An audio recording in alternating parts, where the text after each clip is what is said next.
Hey, I'm Laura. Welcome to Muse and Schmooze.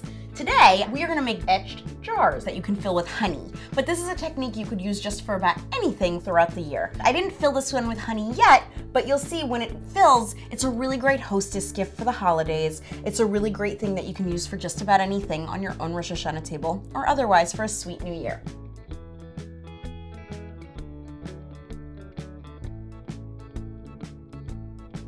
So to get started, I'm going to show you the most basic way possible to do this technique, which involves masking tape.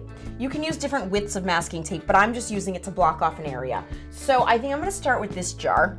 I like that it's really straight and smooth. It makes it really easy. So I'm just going to rip off a piece of masking tape, and I'm going to lay my bottle down. So I'm going to lay my tape down, press it on, and then just wrap it all the way around the bottle, smooth and straight. Make sure it lines up to itself at the end because you don't want to have a little bump in your road there. And then I'm just going to tear off the extra and press it down all around because otherwise the etching cream will seep in. So I'm going to take another piece of tape. I'm going to lay my jar down again. And I'm going to make this a skinny little line. I'm going to press the tape down, wrap it all around, real smooth and straight. Keep bringing it around. Make sure, again, that it meets up right at the end there. I'm going to take my etching cream. And so when I'm doing this kind of color blocking style with tape, I really want to use a wider brush because really what you need to do is get a nice chunky heavy coat of this stuff on there and it's just faster. So I'm just going to dip my brush in and get a bunch loaded on there. Take my jar. And it doesn't need to be so thick that it's really, really chunky, but you want enough on there that it's really going to coat it. I have found that if it's thinner in spots, it doesn't necessarily cover as well, and you might notice it after. Now, the cool thing about this stuff is normally to get this kind of effect, you use a machine called a sand blaster, which I absolutely love, but they cost thousands of dollars, and they're messy because they literally shoot sand at it. And I don't have one at home. So this is my quick cheat that works, like I said, on any kind of glass. So I'm using this right now for these jars, but you could also do this on glasses, on plates. It's a great way to make hostess gifts of any kind, wedding gifts. Once you know how to use this stuff and once you have a jar of it, I can guarantee you'll find uses. So just keep painting. I'm gonna go up to the top on this guy. Over the course of the 5 minutes that it sits on here, it will give you that really great frosted look. So there you go, my whole jar is coated. I'm just gonna leave this one alone now. Make sure it's really covered. I'm gonna put it over here to the side.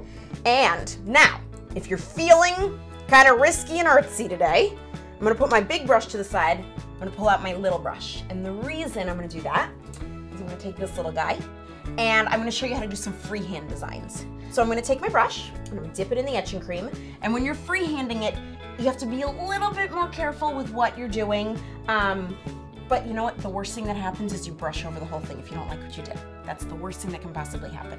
So I'm gonna lay it down to have a steady surface. I'm gonna take my brush, and I'm just gonna make some lettering. So I'm gonna write S. And again, especially when you're doing lettering, you wanna make sure you get a really nice thick coat so that you don't have any skips in the letters. H. And keep redipping it. Always keep redipping it because, like I said, you're going to be frustrated when you wash it off if it hasn't coated everywhere like you think it should. We got an A, N, A, and now last but not least, I'm going to make a nice big H. And now for my tova, because now we have year and we want a good one. Now this needs about 5 minutes to dry. So I'm going to leave them on my table. I'm going to go wash my brushes. And then as soon as these are dry, after 5 minutes, I'm gonna wash them off.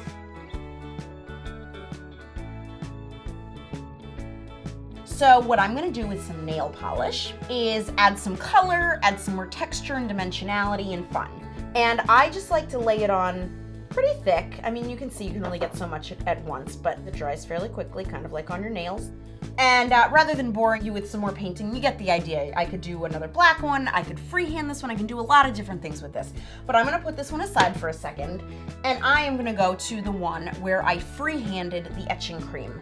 And what I'm gonna do is kind of give a little outline of nail polish to highlight and embellish what I've already written. Spruce it up a little, give a little shadow effect so that you can really read it.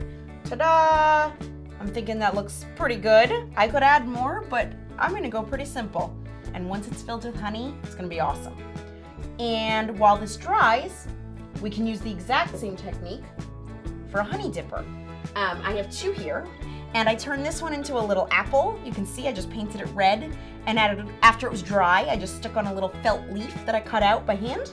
On this one, I painted it gold, a yellowy gold, and then I added some dots and some little white wings. So you can go fill these with local honey, or you could fill them with anything. Once I add these all together, I have a great hostess gift.